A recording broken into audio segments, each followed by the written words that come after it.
జై శ్రీరామ్. శ్రీమాత్రే నమః. శ్రీ గురుభ్యో నమః. 2024 సంవత్సరం డిసెంబర్ 29వ తారీఖు నుంచి 2025వ సంవత్సరం జనవరి 4వ తారీఖు వరకు ఈ వారం యొక్క గోచార గ్రహస్థితులు, అలాగే ఈ వారం గోచార గ్రహస్థితులను అనుసరించి ద్వాదశ రాశుల వాళ్ళకి ఎలాంటి ఫలితాలు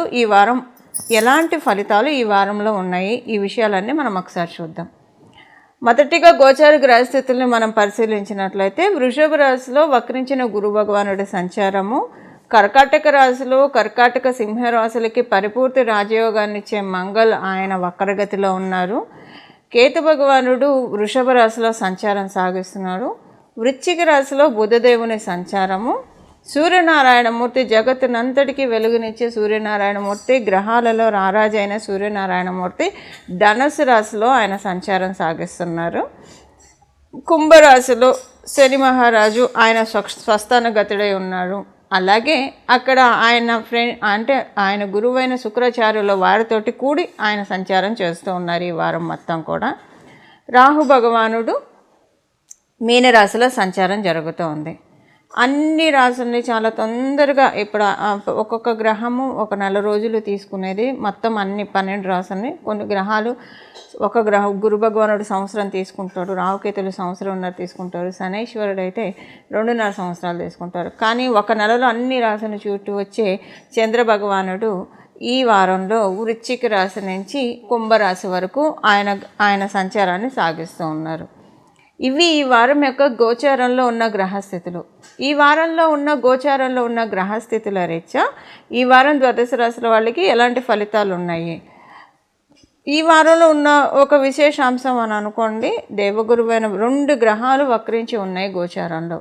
దేవగురువైన బృహస్పతి వక్రించి ఉన్నారు. అలాగే మంగళ్ కూడా ఆయన నీచ స్థానంలో వక్రించి ఉన్నారు. కర్కాటక రాశి ఆయనకి నీచ స్థానం. అందులో వక్రించాడంటే, నీచ స్థానంలో వక్రించాడంటే అది మనకి ఉచ్చ స్థానంతో సమానంగా మనకి పరాశర సంహితలో ఉన్నది. అలాగే శని శుక్రులు వీళ్ళిద్దరూ కూడా కుంభరాశిలో సంచారము. ఇవన్నీ కూడా గోచారంలో చాలా విశేషాంశాలు అని చెప్పాలి. వీటి వల్ల అసలు మనకి ద్వాదశ రాశుల వాళ్ళకి ఎలాంటి ఫలితాలు ఉంటాయి. ఇప్పుడు ఇవి మీ జన్మ జాతకం బాగా ఉందనుకోండి, అంతా బాగానే వెళ్ళిపోతుంది. ఒకవేళ గోచారంలో బాగోకపోయినా మీకు పెద్దగా ఎఫెక్ట్ పడదు. ఎప్పుడు ప్రాబ్లం వస్తుందంటే, గోచారంలో బాగుంది ప్రస్తుతం,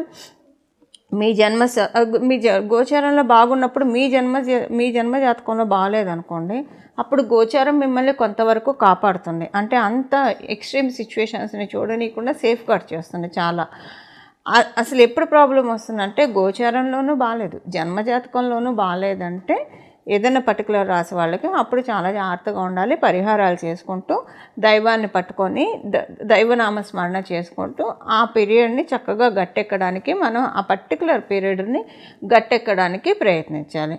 ఇప్పుడు ఉన్న గోచారంలో గ్రహస్థితులు ఓకే బాగున్నాయి, పెద్దగా ఇబ్బందికరంగా అయితే ఏం లేవు. ఎందుకంటే మంగళ వక్రగతి అనేది మంచి ఫలితాలే ఇస్తుంది. అంటే కొన్ని రాశులకి తప్పించి జనరల్గా మంచి ఫలితాలను ఇస్తుంది. శశి శుక్ర యోగం కూడా చాలా మంచి ఫలితాలను ఇస్తుంది. ఇప్పుడు మనం విడివిడిగా ప్రతి రాశి వాళ్ళకి ఎలాంటి ఫలితాలు ఉంటాయో ఈ వారంలో ఉన్న గోచార గ్రహస్థితుల రీత్యా ఇప్పుడు మనం పరిశీలిద్దాం. వృశ్చిక రాశిలో పుట్టిన వాళ్ళకి ఈ వారము చాలా, అంటే మీరు ట్రేడర్స్ అయితే చాలా బాగా ఉంది. ట్రేడర్స్ అనే కాదు, మీరు ఉద్యోగం చేస్తున్న మంచి థాట్ ప్రాసెస్ ఉంటుంది, మంచి అప్లికేబిలిటీ బాగా చేస్తారు. మీ థాట్ ప్రాసెస్ని మంచి ఐడియాస్ జనరేట్ అవుతాయి. మీ జీవితానికి సంబంధించిన మంచి నిర్ణయాలు తీసుకోగలుగుతారు. ఈ వారంలో మీ థాట్ ప్రాసెస్ని మీరు జస్ట్ ఒక చెక్ పెడుతూ ఉండండి, అన్ని మంచి ఆలోచనలు మీకు డెలివరీ చేస్తుంది. ఏదైనా సరే, అంటే ఈ వారం వచ్చే ఆలోచనలన్నీ ఎలా ఉంటాయంటే మిమ్మల్ని మీరు చక్కదిద్దుకునే విధంగా, ఏ విషయాల్లో, వృత్తి వ్యాపారాల్లో మీరు ఏం చేస్తే మీ ఇన్కమ్ మీరు పెంచుకోవచ్చు, వీటికి సంబంధించిన ఆలోచనలు ఎక్కువగా ఉంటాయి మీకు ఈ వారము. అంటే మీకు డబ్బు తెచ్చిపెట్టే విధంగా, ఫ్యూచర్లో డబ్బు తెచ్చిపెట్టే విధంగా ఈ వారం యొక్క మీ ఆలోచనలు కావచ్చు, మీ నిర్ణయాలు కావచ్చు, వాటితోటి ముడిపడి ఉంటాయి. అందువల్ల ఏంటంటే మీరు చక్కగా గో అండ్ గెటర్స్గా ఉంటారు. అలా మీకు ఈ వారం గోచారంలో అనుకూలంగా ఉంది. దానితో పాటు ఏంటంటే మీకు ఇంకా బెనిఫిట్ ఏంటంటే, ఇంట్లో మీకు వైవాహిక జీవితంలో ఏదైనా ఇబ్బందులు ఉంటాయి, వాటిలి నుంచి స్వాంతన పొందే సమయం ఇది. మీ వైవాహిక జీవితంలో ఉన్న ఇబ్బందుల నుంచి ముందైతే హీల్ అవుతారు. కొంత పూర్తిగా అంటే మీ జన్మజాతకం సహకరిస్తే చాలా 75% వరకు హీల్ అవుతారు. సహకరించకపోయినా 40% వరకు హీల్ అవుతారు. మీరు అంటే ఒకవేళ మీకు ఏమైనా ఫేస్ చేస్తూ ఉంటే, అలాగే మీరు వివాహ ప్రయత్నాలు చేస్తుంటే మంచి సంబంధం అయితే వస్తుంది. మీరు అది కొంచెం పట్టుకోవడానికి, ఒడిసి పట్టుకోవడానికి ప్రయత్నించండి. ఎందుకంటే ఈ వారం వచ్చే సంబంధం మీకు అనుకూలంగానే ఉంటుంది. మీకు అంతా నచ్చుతుంది. బట్ ఏదో ఒక విషయంలో ఆలోచిస్తారు. ఒకసారి మీ జన్మజాతకంలో అనుకూలంగా ఉందా లేదా వివాహానికి సమయము, అండ్ మీకు అది కంపాటబిలిటీ సెట్ అవుతుందా లేదా చూసుకొని మీరు మూవ్ ఆన్ అయితే మంచిదే. ఎందుకంటే అంటే మీరు దాంట్లోకి రిలేషన్లోకి ఎంటర్ అవ్వడానికి ప్రయత్నిస్తే మంచిది. ఈ వారం అయితే గోచర గ్రహస్థితులు మీకు వివాహానికి సంబంధించి చక్కటి ఆశీస్సులను అందజేస్తుంది. ఉద్యోగస్తులకి చాలా చక్కటి మంచి శుభ సమయము. ఉద్యోగస్తులు మీకు అంటే ఎక్కువ శ్రమ పడకుండా చాలా వర్క్ స్ట్రెస్ తగ్గుతుంది. ఇన్నాళ్ళు వర్క్ స్ట్రెస్ చాలా చూశారు వృశ్చిక రాశిలో పుట్టిన వాళ్ళు. ఇప్పుడు వర్క్ స్ట్రెస్ అంటే ఒక 2 years నుంచి అండి చాలా హ్యామరింగ్. ఉద్యోగస్తులకైతే చెప్పనే అక్కర్లేదు. చాలా అంటే చాలా హ్యామరింగ్స్ చూశారు. ఇప్పుడు అవన్నీ తగ్గుతాయి. తగ్గి మీకు వర్క్ స్ట్రెస్ కూడా తగ్గుతుంది. ఇన్నాళ్ళు మీరు వర్క్ చేశారు, చాలా వర్క్ చేశారు. అంతా బూడిదలో పోసిన పన్నీర్లాగా మీకు తెలుస్తూనే ఉంటుంది. అక్కడికక్కడ తెలుస్తూనే ఉంటుంది. ఇప్పుడు ఈ వారం నుంచి ఏంటంటే దాంట్లోంచి బయటకు వచ్చి చక్కగా ఉద్యోగస్తులకి అనుకూలమైన సమయము. వర్క్ స్ట్రెస్ చాలా తగ్గుతుందండి. కమ్ డౌన్ అవుతుంది. మ్యాక్సిమం వర్క్ స్ట్రెస్ అంతా కూడా ఉద్యోగస్తులకి కమ్ డౌన్ అవుతుంది. ఆరోగ్యం విషయంలో అనుకూలంగా ఉంది. విద్యార్థినులందరికీ కూడా చాలా మంచి శుభ సమయము. ఇవి ఈ వారంలో ఉన్న గోచర గ్రహస్థితుల ఫలితాలు వృశ్చిక రాశిలో పుట్టిన వాళ్ళకి, వృశ్చిక లగ్నంలో పుట్టిన వాళ్ళకి. ఈ వారంలో ఈ గోచర గ్రహస్థితుల రీత్యా ఈ వారం చేసుకోవాల్సిన పరిహారము, ఈ వారము ఎంత వీలైతే అంత శ్రీ మహాలక్ష్మి అమ్మవారి ఆరాధన.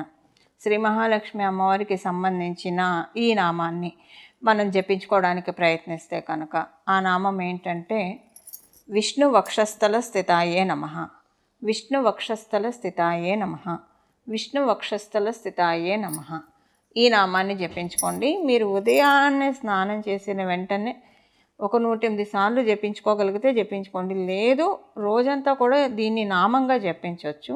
ఉదయాన్నే స్నానం చేయగానే మీరు శ్రీం విష్ణు వక్షస్థల స్థితాయే నమః, శ్రీం విష్ణు వక్షస్థల స్థితాయే నమః, శ్రీం విష్ణు వక్షస్థల స్థితాయే నమః అని బీజాక్షరం చేర్చి జపించవచ్చు. స్నానం చేసిన వెంటనే ఇంకా డేలో మొత్తం అయితే బీజాక్షరాలు చేర్చకుండా నార్మల్గా ఉత్త నామంగా ఎప్పుడైనా సర్వకాల సర్వావస్థల్లో మనం జపించవచ్చు. ఇలాగా జపించడానికి ప్రయత్నించండి. లేదా దీని బదులు ఇంకా అసలు ఎప్పుడు స్మరించుకునేది శ్రీ గజలక్ష్మీ రమణ గోవింద, శ్రీ గజలక్ష్మీ రమణ గోవింద, శ్రీ గజలక్ష్మీ రమణ గోవింద. ఈ నామాన్ని జపించుకున్నా చాలా మంచి ఫలితాలు ఉంటాయి. ఈ వారం మొత్తం కూడా ఎక్కువగా శ్రీ మహాలక్ష్మి అమ్మవారిని జపించడానికి, శ్రీ మహాలక్ష్మి అమ్మవారి గురించి, శ్రీ మహాలక్ష్మి అమ్మవారికి సంబంధించిన నామాలు మీకు ఏ నామాలైనా సరే అష్టోత్తరం చదువుకుంటే మరీ మంచిది.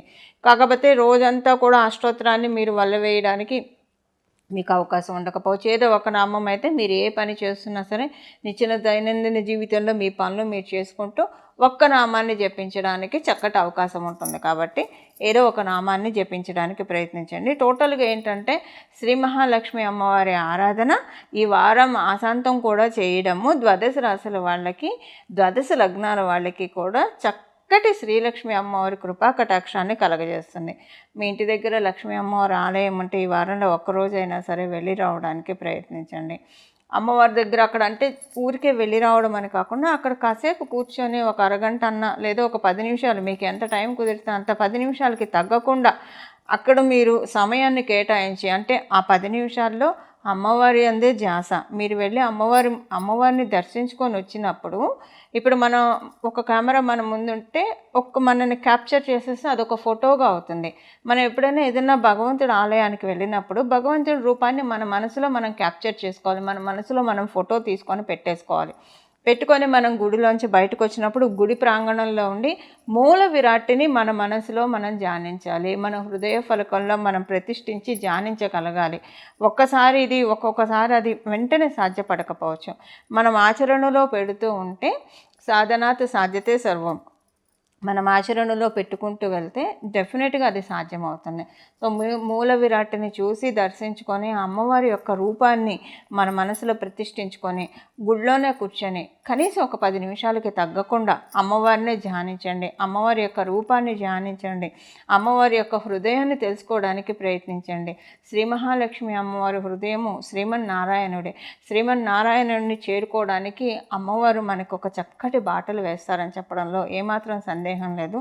ఈ వారం శ్రీలక్ష్మి అమ్మవారి కృప మనకి చాలా చక్కగా ఉంది. గోచారంలో శుక్రాచార్యుల వారు కుంభరాశిలో సంచారం చేస్తూ అందరికీ కూడా శ్రీలక్ష్మి అమ్మవారిని అంటే మీ జన్మ జాతకాలను అనుసరించి శ్రీలక్ష్మి అమ్మవారి యొక్క కృప ఎక్కడైతే మీకు అమ్మవారి ఆశీస్సులు కావాలో ఆ పర్టికులర్ ప్రదేశంలో ఖచ్చితంగా అమ్మవారి ఆశీస్సులు అందరికీ దక్కుతాయి. అవి దక్కడానికి ప్రయత్నపూర్వకంగా మనం చేయాల్సిన విధి ఏంటంటే ఈ వారం అంతా కూడా అమ్మవారిని ధ్యానించడము, అలాగే ఒక్కరోజు అమ్మవారి ఆలయానికి వెళ్ళి ఇప్పుడు మనం చెప్పిన విధి విధానాల్లో చేసుకోవడము. దీనివల్ల ఏంటంటే ఈ వారం తర్వాత ఈ వారంలో వచ్చే అమ్మవారి ఆశీస్సులు మనకి రాబోయే రోజుల్లో ఏం ఆశీస్సులు తీసుకున్నామన్నది మనకు అర్థమవుతుంది. ఈ విధంగా మనం అందరం కూడా శ్రీ మహాలక్ష్మి అమ్మవారి కృపకి పాత్రలు అవ్వాలని చెప్పి మనస్ఫూర్తిగా అమ్మవారి చరణాన్ని ప్రార్థిస్తూ మంగళం. నమో భగవతే వాసుదేవాయ.